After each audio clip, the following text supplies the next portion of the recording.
Omicron is in the US. No surprise there. And so far, it seems no more scary than Delta, which had little to no effect on the US economy, and thus the bull market continued even during Delta. This is an important parallel to our current situation. If Omicron equals Delta, in terms of economic impact, equals buy this dip for the rally to come.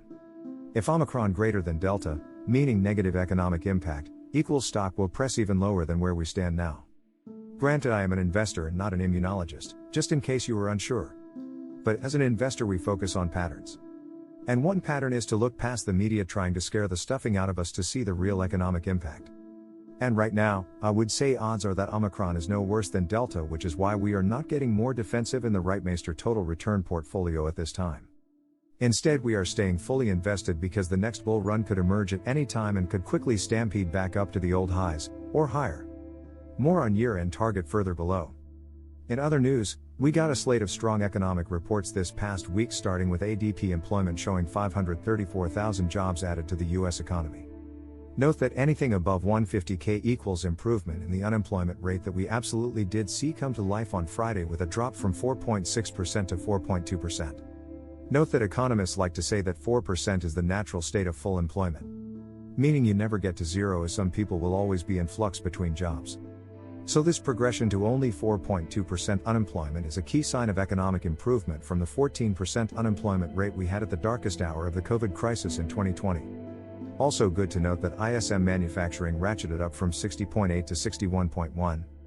That includes a new orders reading of 61.5, pointing to more good times ahead. Lastly, on the economic front was ISM services at a shockingly good 69.1, which went hand in hand with a 69.7 for new orders. Also showing signs of health was the increase in the employment index, which went from a meager 51.6 to 56.5. Yes, this reading has been lagging the other services indicators for the past year and a half. But the fact that is heating up now bodes well for what is on the mind of corporate executives. Meaning, you only hire if you believe that the additional cost will be surpassed by additional revenues to make it a profitable decision. So in a way, it is a strong forward-looking indicator that businesses hiring more equals expectation of greater profit growth ahead. That is always a good catalyst for stock price growth as well. Now let's switch over to price action, as stocks did close below the 50-day moving average, 4,547, to end last week. Once again, that move was rejected today, closing at 4,591.67. Helping matters was Dr. Fauci saying that the early indications are that Omicron symptoms appear mild.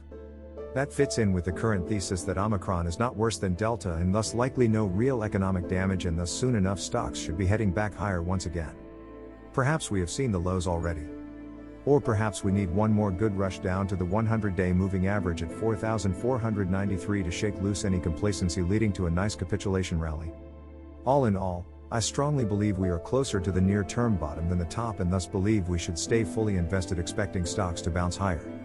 And yes, it is quite likely that we get a Santa Claus rally that takes us up to the previous high of 4,743 or higher.